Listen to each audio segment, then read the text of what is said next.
ഇത് സുന്ദര മുതലാളിയുടെ വീട്. ഭക്ഷണം കഴിക്കുന്ന ഈ 4 പേർ സുന്ദര മുതലാളിയുടെ കമ്പനി സ്റ്റാഫാണ്. മാത്രമല്ല ഒരേ നാട്ടുകാരും. അപ്രതീക്ഷിതമായി കമ്പനി അടച്ചു പൂട്ടിയതിനാൽ ഏതാനും മാസങ്ങളായി ജോലിക്കാർക്ക് ശമ്പളവുമില്ല, താമസിക്കാൻ ഒരിടവുമില്ല. അതുകൊണ്ടാണ് തൽക്കാലത്തേക്ക് ഇവർക്ക് തന്റെ വീട്ടിൽ അഭയം നൽകിയിരിക്കുന്നത്. വിസയ്ക്ക് വേണ്ടി ഇവർ കൊടുത്ത പൈസ തിരികെ കിട്ടാതെ നാട്ടിലേക്ക് തിരികെ പോകില്ല എന്ന വാശിയിലാണിവർ. മാഡം, ഇന്ന് അവധി ദിവസമായിട്ട് സാറ് എങ്ങോട്ട് പോയി? നിങ്ങളുടെ കാര്യത്തിന് വേണ്ടി എന്ന് പറഞ്ഞ് രാവിലെ ഇങ്ങോട്ട് പോയതാ. ഞങ്ങൾ കാരണം മാഡത്തിന് ബുദ്ധിമുട്ടായി അല്ലേ? അയ്യോ, അതൊന്നും സാരമില്ല. നിങ്ങളുടെ അവസ്ഥ ഞാനും മനസ്സിലാക്കുന്നുണ്ടല്ലോ. എന്തെല്ലാം സ്വപ്നങ്ങൾ കണ്ടിട്ടാണ് നാട്ടിൽ നിന്നോട്ട് കയറി വന്നത്. എല്ലാം വെറുതെ ആയി. വിഷമിക്കാതിരിക്കും, എല്ലാം ശരിയാവും.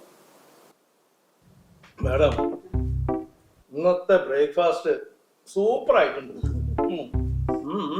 സൂചിപ്പിച്ചോ, എന്നാലല്ലേ ഭക്ഷണം നല്ലത് കിട്ടൂ.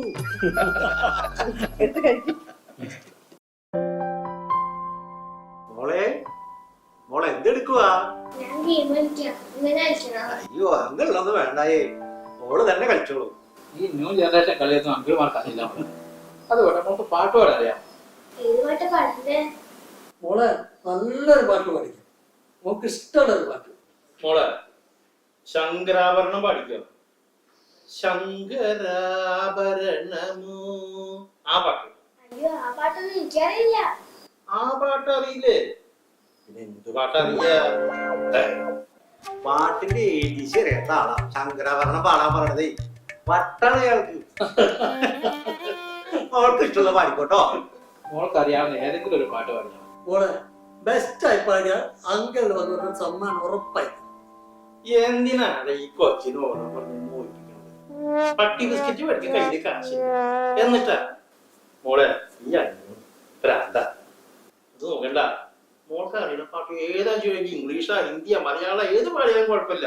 നന്നായി പാടിയാൽ ഈ അങ്കിളുമാരെ കൈ പിടിക്കാം. എന്നോടിഷ്ടം കൂടാമോ? നീ കൂടാനില്ലല്ലോ കാലം കളിയാടാനേ. ഈ മലത്തണലോളം കളിയാടാനേ. ഈ മലത്തണലോളം അന്നാൻ തുമ്പി പോരാമോ? എന്നോടിഷ്ടം കൂടാമോ? നീ കൂടാനില്ലല്ലോ കാലം. അടിപൊളി, അടിപൊളി, സൂപ്പർ ആയല്ലോ. Very good. ഞാൻ പാടില്ലേ? അങ്കിൾമാര് പാടി. അയ്യോ മോളെ, ഞങ്ങൾക്ക് ഇപ്പൊ പാട്ട് പാടാൻ മൂടൊന്നുമില്ല. നാട്ടിൽ പഠിക്കുന്ന കാലത്ത് ഞങ്ങൾ അസലായി പാടിയിരുന്നു. ഇപ്പൊ എല്ലാം കൈവിട്ട് പോയി മോളെ. അതെ, എനിക്ക് പാടണമെങ്കില് ശ്രുതി വേണം. ഈ ശ്രുതി ഇല്ലാത്തത് കൊണ്ടേ പാടാൻ ഒരു ഇമ്പം വരുന്നില്ല. അതുകൊണ്ടാ. ആഹാ, എല്ലാരും ഭയങ്കര സന്തോഷത്തിലാണല്ലോ. മോളോട് സംസാരിച്ചിരിക്കുമ്പോ ഞങ്ങളുടെ എല്ലാ ദുഃഖങ്ങളും മറക്കും. ഇവളെല്ലാരും ഫ്രീ ആയിട്ടാണ് വിടും. എന്റെ വീട്ടിലുണ്ട് ഈ പ്രായത്തിലുള്ള ഒരു മോള്. അവളും ഇവളെ പോലെ തന്നെ മിടുക്കിയാണ്. മേഡം, ഞങ്ങളുടെ കാര്യത്തിൽ എന്തെങ്കിലും സൊല്യൂഷൻ ഉടനെ ഉണ്ടാവുമോ? സാർ എന്താണ് പറയുന്നത്? എന്തെങ്കിലും വഴി കാണാതിരിക്കില്ല. സമാധാനമായിട്ടിരിക്കും. മാഡത്തിന്റെ അടിപൊളി ഫുഡ് കഴിച്ചിട്ട് 1-2 കിലോ വെയിറ്റ് കൂടിയെന്നാ തോന്നുന്നത്. അല്ലാണ്ട് പിന്നെ ഫുഡിന്റെ കാര്യം കഴിഞ്ഞിട്ടുള്ള ബാക്കി എന്തും പിന്നെ എല്ലാരും നല്ല സന്തോഷത്തിലാണോ? പിന്നെ ബ്രേക്ക്ഫാസ്റ്റ് കഴിച്ചല്ലേ? ഞങ്ങളുടെ കാര്യത്തിൽ എന്തെങ്കിലും ആയ ആയി വരുന്നു. എല്ലാവരും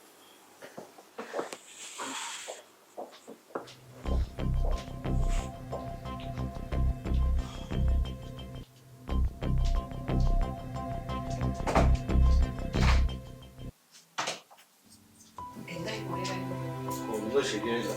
പിന്നെ അവരോട് ശരിയായി പറഞ്ഞത്? പിന്നെ ഞാൻ എന്താ പറയേണ്ടത്? ഒന്നും ശരിയായില്ല എന്ന് പറഞ്ഞ് അവരെ വീണ്ടും ഭ്രാന്തന്മാരാക്കണം. അയ്യോ, ഞാൻ നിങ്ങളെ വിഷമിപ്പിക്കാൻ വേണ്ടി ചോദിച്ചതല്ല. പോട്ടെ, സാരമില്ല, എല്ലാം ശരിയാവും. എനിക്കൊരു പിടിയും കിട്ടുന്നില്ല. 4 പേരിൽ നിന്ന് ഓരോ ലക്ഷം വെച്ച് 4 ലക്ഷം ഞാൻ മേടിച്ചത്. അത് തിരിച്ചു കൊടുക്കാണ്ട് അവര് തിരിച്ചു പോകുന്നു തോന്നുന്നുണ്ടോ? വിഷമിക്കണ്ട, തൽക്കാലം പൈസ ശരിയാവുന്നവരെ അവരിവിടെ തന്നെ താമസിക്കട്ടെ. അവരെ കൊണ്ട് വലിയ ശല്യമൊന്നുമില്ലല്ലോ. അല്ലാതെ വേറെ മാർഗമൊന്നും ഇല്ലല്ലോ. ഇയാൾ ഇങ്ങനെ കുന്തം മെഴുകിയിരിക്കാണ്ട് കാര്യം എന്താണെന്ന് വെച്ച് പറയും. കുറെ നേരമായാലോ നമ്മളിങ്ങനെ ഇരിക്കണോ? ഈ 4 പേരെ ഞാൻ എത്ര നാളത്തേക്ക് എന്റെ വീട്ടിൽ നിർത്തുക? എനിക്ക് ഭാര്യ മുടക്കുള്ളതല്ലേ വീട്ടില്. ഓ അതാണോ കാര്യം? പോലീസിൽ റിപ്പോർട്ട് ചെയ്യും മനുഷ്യ. കമ്പനി അടച്ചുപൂട്ടുന്നത് ലോകത്തിലെ ആദ്യമായിട്ടുള്ള കാര്യമൊന്നുമല്ലല്ലോ. എടോ അതല്ല പ്രശ്നം, ഇവരെന്റെ നാട്ടുകാരാ. ഇവർക്കെതിരെ ഞാൻ ഇവിടെ എന്തെങ്കിലും ചെയ്തു കഴിഞ്ഞാല് നാട്ടുകാരന്റെ വീട് കയറി നിരങ്ങും. അതാ പ്രശ്നം. അല്ലെങ്കിൽ പിന്നെ എന്തെങ്കിലും നല്ല വാക്ക് പറഞ്ഞ് അവരെ നാട്ടിലേക്ക് പറഞ്ഞുവിട്. ശമ്പളമാക്കി നാട്ടിലേക്ക് അയച്ചു തരാന്ന് പറയും. ഞാൻ ഇതൊക്കെ അവരോട് പറഞ്ഞു നോക്കി. ശമ്പള ബാക്കി മാത്രമല്ലല്ലോ ബാക്കിയുള്ളത്. പിന്നെന്താ, ലീവ് സാലറി, ഗ്രാറ്റുവിറ്റി അങ്ങനെ എന്തെങ്കിലും ഉണ്ടോ? ഞാൻ അവരിൽ നിന്ന് ഓരോ ലക്ഷം രൂപ വീതം വിസയ്ക്ക് വേണ്ടി വാങ്ങിയിട്ടുണ്ട്. അത് കിട്ടാതെ നാട്ടിലേക്ക് തിരിച്ചു പോവില്ലെന്നാ അവര് 4 പേരും ഒരേ സ്വരത്തിൽ പറയുന്നു. അത് ശരി, വിസയ്ക്ക് പൈസ മേടിക്കാൻ പാടില്ല എന്ന് നിയമമുള്ള നാടാ ഇതെന്ന് നിങ്ങൾക്ക് അറിഞ്ഞുകൂടാ? ഇനിയിപ്പോ അതൊന്നും പറഞ്ഞിട്ട് കാര്യമില്ലല്ലോ. പറ്റിപ്പോയി. എന്തെങ്കിലും സൊല്യൂഷൻ ഉണ്ടെങ്കിൽ പറഞ്ഞതാ. ഉപദേശമൊക്കെ പിന്നെ ആവാം. എന്നാ പിന്നെ ഒരു സൊല്യൂഷൻ പറഞ്ഞു തരാം. ഉം. കക്കാൻ പൊക്കോ, അതാ എളുപ്പം. അല്ലെങ്കിൽ തന്നെ തലയ്ക്ക് വട്ട് പിടിച്ചിരിക്കുക. അപ്പോഴാ ഒരു പഠിച്ച തമാശ. എന്തെങ്കിലും ഒരു സൊല്യൂഷൻ ഉണ്ടെങ്കിൽ പറഞ്ഞതാ. എടോ, ഞാൻ തമാശ പറഞ്ഞതല്ല, കാര്യമായിട്ട് തന്നെ പറഞ്ഞതാ. മനസ്സിലായില്ല? അവർക്ക് വേണ്ടത് പൈസയല്ലേ? അതെ. തന്റെ ഏതോ പഴയ പാർട്ട്ണറിൽ നിന്ന് ഒരു 50,000 ദിർഹംസ് കിട്ടാനുണ്ടെന്ന് പറഞ്ഞത് ഞാൻ ഓർക്കുന്നുണ്ട്. ശരിയല്ലേ? പിന്നെ അത് ചോദിച്ചു നോക്കണം. നേരായ മാർഗത്തിൽ കിട്ടിയില്ലെങ്കിൽ ഭീഷണി സ്വരത്തിൽ ചോദിക്കണം. ഓ, അതൊന്നും നടക്കുന്ന കാര്യമല്ല. ചോദിക്കാൻ പേടിയാവൂലേ? അതിന് താൻ പോയി ചോദിക്കണ്ട. ആ 4 തടിമാടന്മാര് വീട്ടിലിരിക്കല്ലേ, അവർക്ക് കൊട്ടേഷൻ കൊടുക്ക്. കൊട്ടേഷൻ കൊടുക്കാനോ? എന്ന് വെച്ചാ അവരോട് പറയണം, തല്ലിക്കൊന്നിട്ടായാലും വേണ്ടില്ല, ആ 50,000 ദിർഹംസ് വാങ്ങിക്കൊണ്ട് വന്നാൽ നിങ്ങളുടെ എല്ലാ പ്രശ്നത്തിനും ഒരു സൊല്യൂഷൻ കാണാം.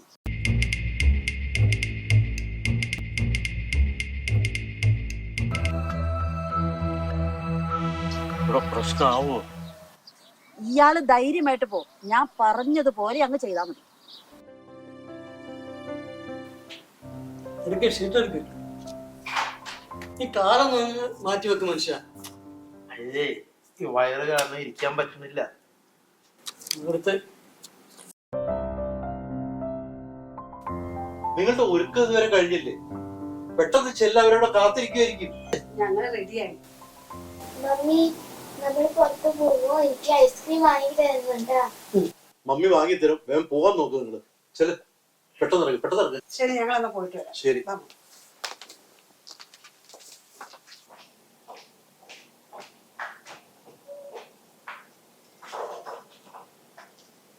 ശരി.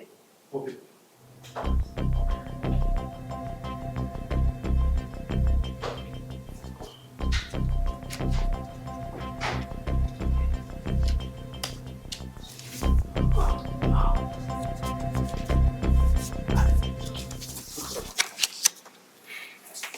സാറേ, എന്താ ഈ കാര്യങ്ങൾ?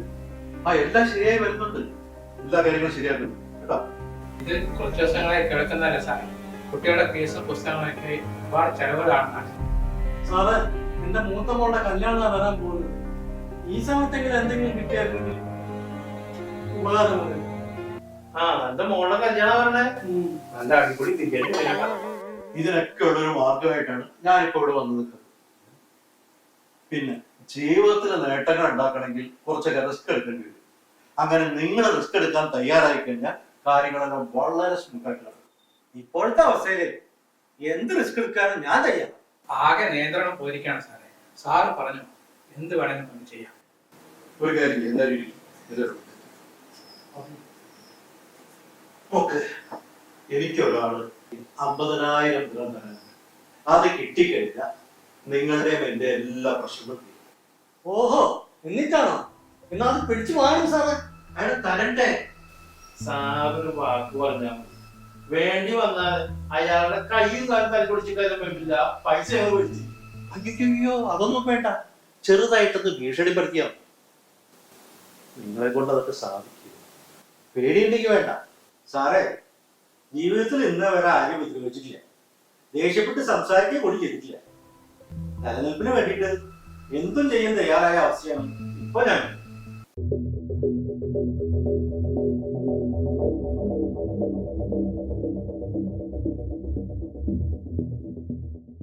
ആ ഫ്ലാറ്റിന്റെ ഒരു ഡ്യൂപ്ലിക്കേറ്റ് ചാവി ഉണ്ട്. ഞങ്ങൾ നേരത്തെ പാർട്ട്നേഴ്സ് ആയിരുന്നു, ഇപ്പൊ എൻ്റെ ഉണ്ടായിരുന്നു. അത് ഞാൻ നിങ്ങൾക്ക് ഇപ്പോ എടുത്തോട്ട് തരാം. വെയിറ്റിംഗ്. ഇത് ജീവൻ മരണ പോരാട്ടാണ്.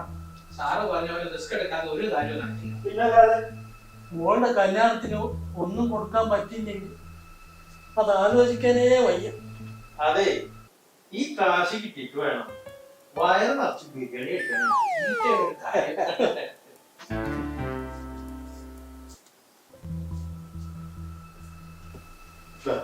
ഇതാണ് അച്ഛൻ.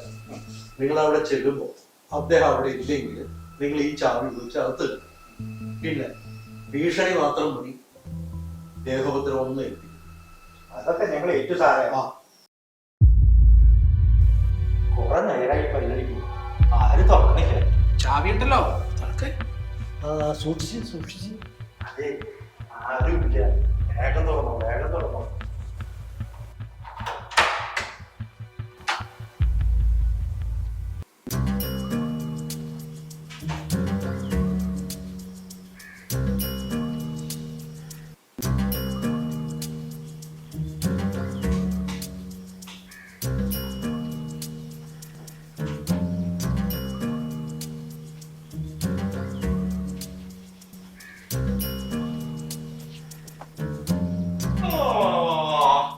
ഒന്ന് പിന്നാതിരിക്കിഷ്ടം.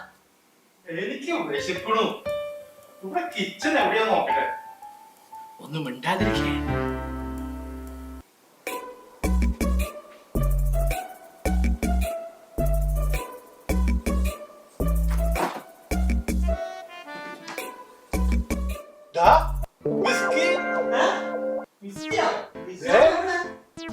ജോണി വാക്കർ ബ്ലാക്ക് ലാബില് എന്നാ ഞാൻ ക്ലാസ് എടുക്കാം.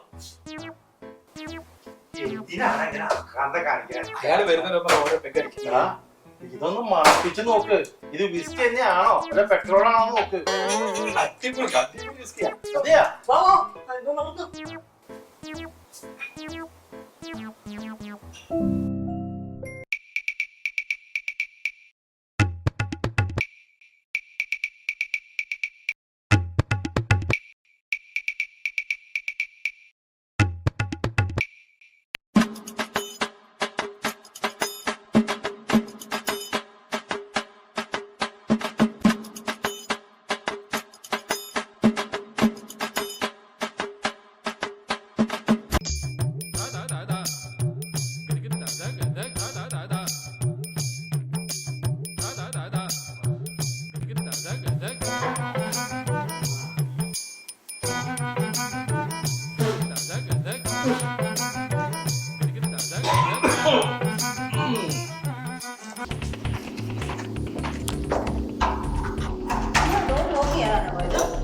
ലോക്ക് ചെയ്താണല്ലോ പോയത്.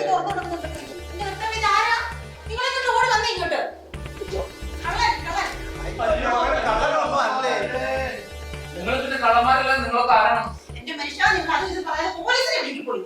അയ്യോ, പോലീസിനെ വിളിക്കരുത് സാറേ, ഞങ്ങളെല്ലാം തുറന്നു പറയാം. അതെ, സോളമൻ സാറിനെ ഭീഷണിപ്പെടുത്താൻ വേണ്ടിട്ട് സുന്ദര സാർ ഞങ്ങളെ പറഞ്ഞയച്ചതാ. അതെന്തിനാ എന്നെ ഭീഷണിപ്പെടുത്തുന്ന? സാറ് കുറെ പൈസ സുന്ദര സാറിന് കൊടുക്കാണ്ട് കൊടുക്കണില്ല. സുന്ദര സാറ് ഞങ്ങൾ കുറെ കാശ് തരാൻ, ഇവിടുത്തെ കാശ് കൊണ്ടുകൊടുത്താൽ മാത്രമേ സുന്ദര സാറ് നമുക്ക് കാശ് തരും.